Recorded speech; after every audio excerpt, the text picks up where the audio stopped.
For the girth billets, you can either use 1/8 inch leather or you can cut this piece out of leather. Either are used in real saddles, and I am going to go for this one. This will require cutting a strip and then carefully cutting these pieces so that they are 1/8. I don't use the pattern myself. I just line up the actual 1/8 inch leather. You know how far I want to go, and then carefully cut it with a knife, starting at that point, cutting down. Now we need to take this piece and fold it in half where these pieces meet. And that is going to go into the saddle, and you want to glue it. I just glue it here and here. You don't need to glue it up into here to get onto the stirrup bars. So just glue here and here. So I'm just applying a little glue here, flipping it up, poking the center in, making sure that's going to hang on the horse correctly. And then we're going to take these, oh, and the right side should be out. Then we're going to take these covers, of which I cut from some scrap leather, and we're going to place them and glue them down like that on both sides. Now on a model saddle, this really has no use. The reason we're using this is in real life, this is used so these slide in and out of that, but I've glued it all the way down for this one. It just makes it look more realistic on a monoflap.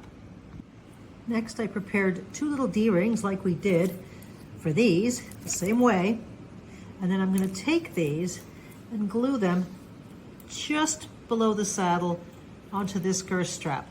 Now, if instead you chose to use 2 pieces of lace instead, just wrap them around the lace if you want.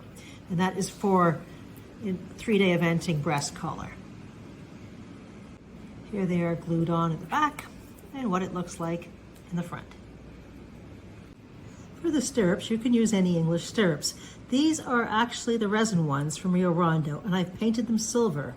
I then took some black paint, painted the tread black, and then added on one side some color. In this case I used black, but you can use any color to make it look like a quick release 3-day eventing stirrup.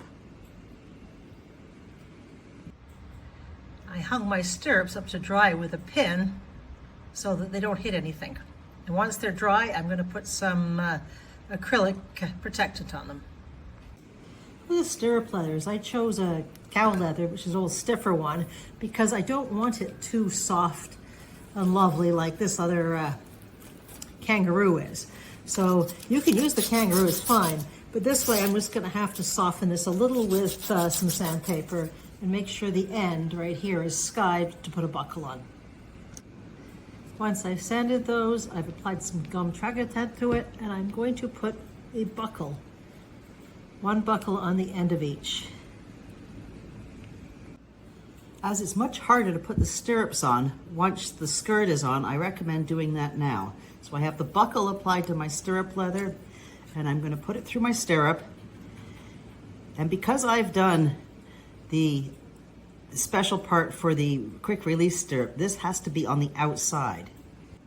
To make sure it's on the outside, I have the buckle on this side, and then I'm going to put it where the black is facing forward, and then put that through my stirrup bar. And I'm probably going to need to use a tool for that. So it has to go under and then back out. If you have problems fishing it out, remember you haven't glued this down here, so it's very easy just to pull it through and push it through. That's why we didn't glue here. Then you can buckle it up and adjust it to close to where you want it for your doll. Now remember, in this kind of saddle, there is really a major angle to the doll's knees here, and the stirrups are quite short, so you get that angle. Also note, when you're using this saddle, the chance of your doll being in the sitting position is pretty low. They will probably be in a forward seat. When I have it close to where I want it, I am just going to put my stirrup leather through this hole. And there is my first stirrup done, and when it turns, you can see the quick release is on the outside. Now you can trim this a little or leave it until you're finished. I know that's the maximum for my doll, but I'm still not going to take it all the way down. Then I'm going to do the other side. Now I'm going to apply the skirt, and I just want the glue along the top, and I'm going to do the part that I've done in purple first, so that I'm not worried about this back part. I'm going to glue along the top on the inside, and because there is bulk there, I want to hold it until it's set. So I'm going to hold that quite hard. If I use a clamp, it's going to squish things. So I'm going to apply glue from here to here, place it on, and hold it. Now make sure you don't get too much glue on this. Just a little bit on the front there. You have to be careful not to glue the stirrups.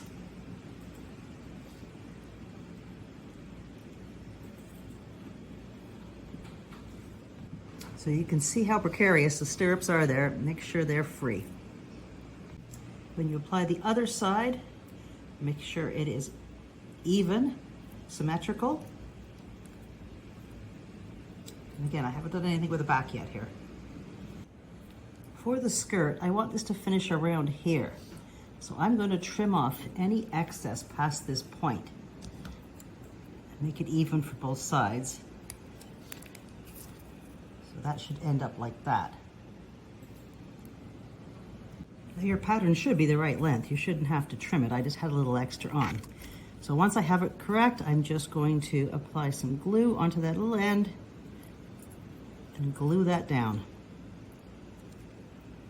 Like that. I have a 3-inch piece of my piping prepared and trimmed here. And what it's going to do is come in there, glue up into the bottom of the skirt, around the back, covering up the wrinkles, and back underneath, like that. So we're going to apply the glue along the edge here. Got my glue going here. Not getting it on the end, the folded edge.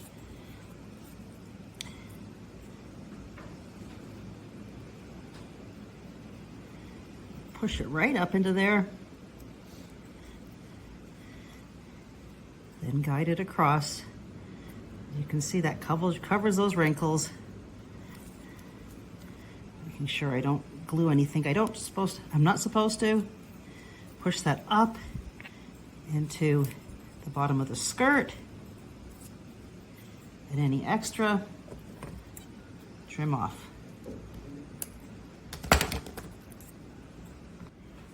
So here you can see I've applied it.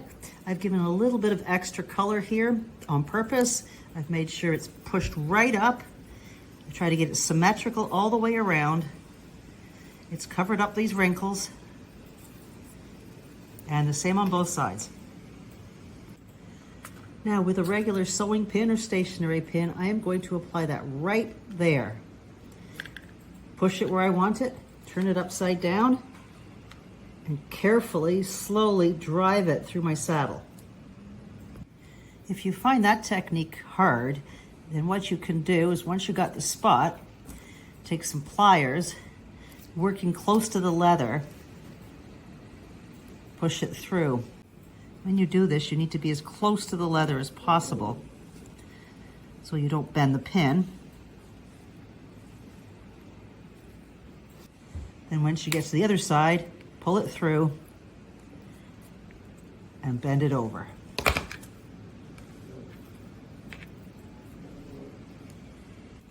Now, I'm going to take my gullet piece and cut it out. Just double check because it may be different depending on how you've done your piping. I've cut mine just out of a piece of damaged leather. Then I'm going to glue it on after dry fitting it and glue it up like that. Now you can see when I'm doing this, I'm also shaping the saddle. For a little added detail, I cut a little piece off a Rio Rondo side, little tiny piece of that. I put little tips on the end, and I'm going to glue it like a nameplate right on the center here. When doing something like this, you're going to need to use crazy glue and chase it around with some tweezers. Don't glue yourself. I've cut out the panel pieces, a right and a left, and then I'm going to glue the smaller piece onto the back of the larger piece on both sides. From Skiver, I'm going to cut out 2 of the panel covers. Make sure you have a right and a left. I'm then going to dye these pieces before we glue them. Right now I am using, and the color is English Bridal. I go over this twice to get the color a little more even. I would recommend using gloves or the right tools for doing this. They have sponges on a stick for this. However, I tend to just not, but I would recommend properly putting gloves on. And I'm going to apply glue to the smooth side of this piece and glue it to the wrong side of the cover, and then let everything dry fully. As I've done this in the dressage saddle, I'm not going to go into it too slowly. But first I'm going to pinch the front, cut that off, and I'm going to cut V shapes all around here. The idea is to trim it so that when they're going to be folded, there should be no overlaps. Now this back, we adjust it as we go at the end. So first we're going to just glue down this piece and this piece, and then we're going to work all these around. I'm just smoothing out the glue, and I'm going to do one piece at a time. And what you want to make sure is it's smooth along these edges. And when you fold that, these shouldn't overlap. So if I need to cut out a little bit more here, when you're cutting, make sure that when you fold it, it doesn't show on the other side. When you get to these turns, you're going to see you have overlap. So test fit it, trim off anything that's going to overlap before gluing it down. If you get it a little bit bundly up there, you can just trim off the extra. And remember, the part that shows should be the smoothest. In between here is not as important. So if we need to push it towards that section. Nice and smooth. Now for this back section, make sure you spend your time doing a little bit of dry fitting and trimming before you actually apply the glue. Least amount of leather here is very important to keep it as smooth as possible. And glue it on, and if you have any bunching up, we can then trim it off with the scissors. You want to make sure that this section appears very smooth. To get wrinkles out, you can pull them with your fingernail into the center of the back. It's like molding the leather like we did in the other section.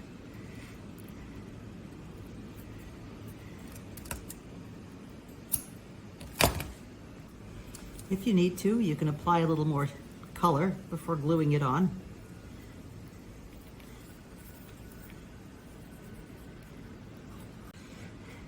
Handsome satin sheen.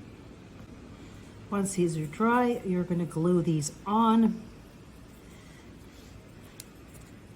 leaving space between at the back. So there's the panels from underneath, from the back, and you should have space in between them there. The sides come to the edge. They don't stick out over the back or the sides. They're even with them. The front. And you've noticed I put my piping was a little thick here for my sample. I would recommend using thinner leather, specifically like you use for the panels, Skiver. Make sure you push these panels into place and let everything dry. And that is your saddle. Now we need a girth and martingale and all sorts of stuff. Thanks for joining me on my journey. Please check out the next video and don't forget to like and subscribe. Bye.